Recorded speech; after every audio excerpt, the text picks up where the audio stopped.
And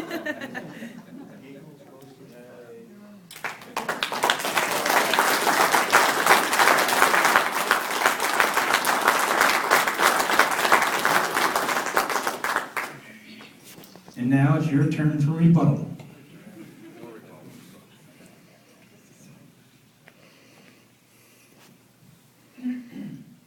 I come from a family of Masons. My great-grandfather was a Mason. My father was a Mason. My uncle was a Mason. They were both 32nd degree Masons and actually were in the shrine. Growing up, I never talked to my father about Masonry. We just never had that conversation. In my church, there was a man, and I want to mention two people tonight who were very instrumental in my being here. One was an electrician, just a simple guy, came and fixed things at my church.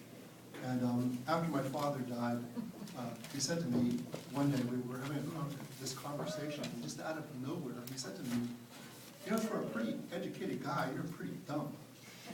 And I was so thrown back by that comment that I didn't even, I said, what do you mean? He said, well, you've never asked me about becoming a Mason. He says, you know your father was a Mason. I said, yeah, I know that. He said, well, he and I had several really good conversations about Masonry. He said, but you've never asked me about being a Mason. And I said, well, what would I ask you? He said, well, you have to ask me to become a Mason. And I said, well, okay, then I'm asking. And that's how I became a member of Union Lodge.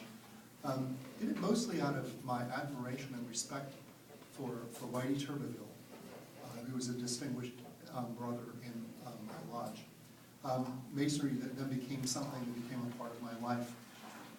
In Union Lodge, there was a Mason, and as soon as you hear his name, some of you will immediately recognize that name. His name was Sidney Faulkner, 33rd degree.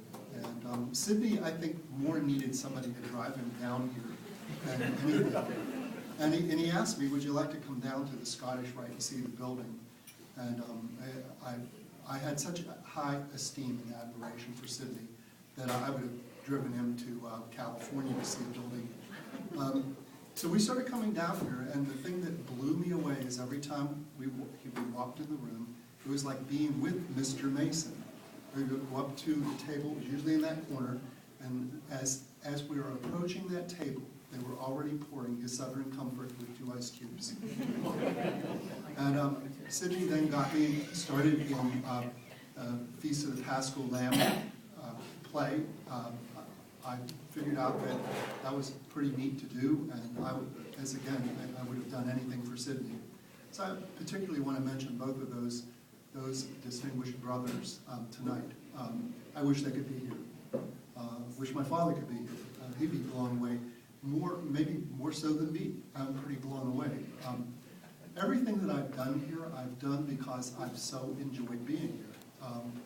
I wasn't trying to get awards. I still don't think I deserve an award. I think you guys got the wrong guy, but this has been such a blessing, such a good thing for me. And I've always said, the more you put into this, the more you get out of it. And I've certainly gotten way more out of it than I've ever put into it. I do want to thank my family. I'm proud that my son is a Scottish Rite Mason. He's in law school. I wish he could be here tonight.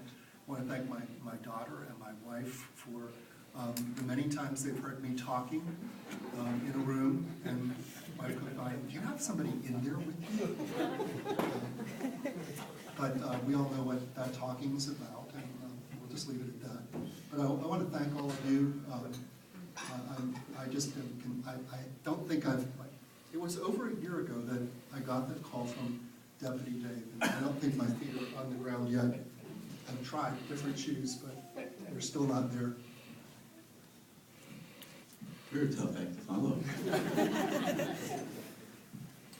The first time I saw the Masonic emblem, I guess I was 16. I was following my sister because our mother had just died, and I was following her at a friend's house. Her father was a Mason, and he had the plaque on the wall, and I said, what's that? He said, if I tell you, I have to kill you.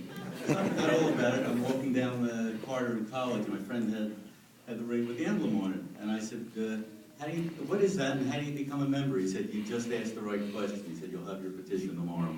The next thing I know, it was when I was active. I was filling for an officer in the line because there wasn't room for one, but I filled in whenever somebody couldn't make it. I always wore my tuxedo to the lodge, whether I was gonna be in the chair or not, and I got active in here thanks to Verdun Skipper. Because there was an opening in the line, and I filled out the application, and they said, well, he's not active, why make him an officer? He said, I guarantee if you make him an officer, he'll be active. And I went through one line, and I'm now in the consistory line. And I just want to thank Susan for putting up with me, because half the time I'm here or at lodge or someplace else, and I got to call home to make it in time to go somewhere where we're supposed to be. So thank you. How about a big hand for our two new officers?